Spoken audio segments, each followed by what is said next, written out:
Well, let's get back to the conversation around foreign direct investments. There's been so much talk about from the government on how much we made on foreign portfolio investments into the countries, in particular since the introduction of the investors and exporters window in the third week of April, just about 9 months now, technically 10 months ago.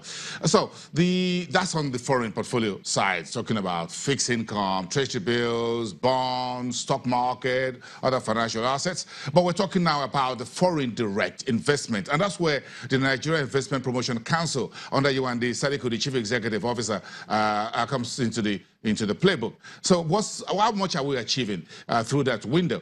I can tell you straight away we're not doing really much. Well, let's hear from Yewande. She gave an extensive presentation at last week's Deloitte in Dialogue, and where she spoke about what does the playbook for the NIPC look like in 2018, and how did we arrive at $66.4 billion promises for Nigeria last year. Those were promises, but where is the real money? Show us the money. Yewande Sadiku, let's take a listen to our presentation.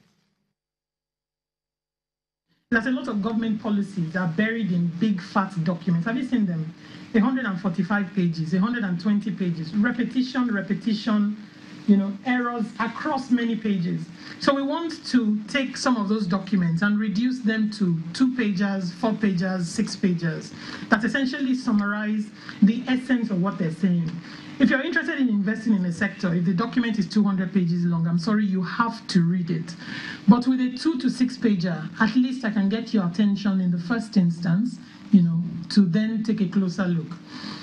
So please see NIPC not as the agency you say what you think government wants to hear, but as the agency that was created to represent your interests. But we will not just take from the private sector and give to government without trying to help you understand what government is trying to achieve. So our strategic objects were defined around our mandate and around ensuring that we deliver the service, that the NIPC Act requires. So we feel very strongly that it is as important to strive to attract foreign direct investment as it is to attract domestic direct investment. So we initiated last year, the articulation of a DDI drive to get DDI and FDI. Malaysia is the only country that I know where they track both, and they've now got to a point where DDI flows far exceed their FDI flows. They started this decades ago. I mean, it is not impossible for Nigeria to catch up. And although we're a federal agency, all of the investments that we promote will sit in the state. If you go to the next, okay, yeah, stay here. All of the investments that we promote will sit in the states. And Mr. Fowler spoke about, even from a tax perspective, the importance of the federal working with the state. It's even more important for us. So our stakeholders in the public sector, in the private sector, at the state level, but also more importantly with the diplomatic community, so they can give us insights as to FDI movement. I believe in collaboration, because you cannot, as an agency like NIPC anyway, do your work without collaborating with others. And I'm particularly proud. This is the first time you and I have presented together since we presented this document together. But in November last year, we released this compendium of investment incentives that took about a year. NIPC and FIRS working together with a number of government agencies. It's a slim document, it's only 20 pages long, but it took about a year, to put together because of the level of rigor that we wanted to ensure, that when we tell investors, these are the incentives that exist in Nigeria, we can actually stand, by what we've put out. So I mentioned that investors don't start by looking at incentives. They look at incentives after they've made the decision.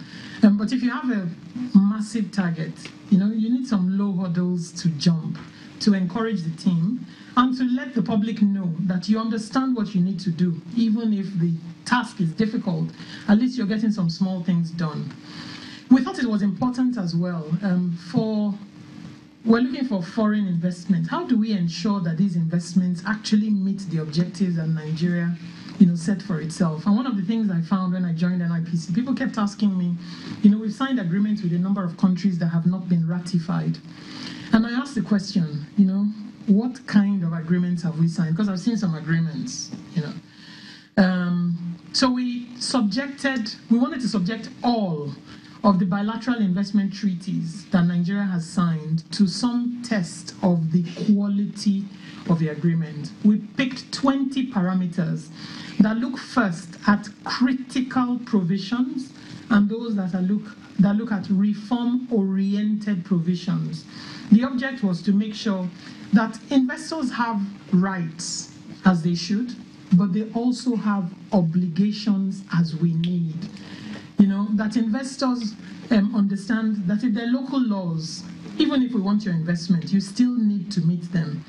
That we're concerned about protecting our environment, that we want investments that are sustainable, that are inclusive, that are responsible, and that will help Nigeria advance towards the sustainable development goals.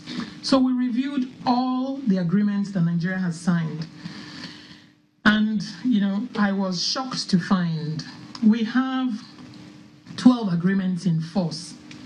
The best of those 12 agreements scored 8 over 20. There were 2 that scored 8 over 20, the best 2. The others scored less than 8 over 20. So with the best will in the world, they will not do for us what we mean to. And they will give investors some protections that, frankly speaking, are irresponsible because they're better protections than even Nigerians have. This work was completed many months ago, but because the implications are very grave, you can't tell the government of Nigeria, you need to renegotiate all of the agreements that you've signed because we don't think they're the right quality, because a small government agency did that work without some validation. So we're working with UNCTAD and the World Bank to validate the work that we've done before we then make it public.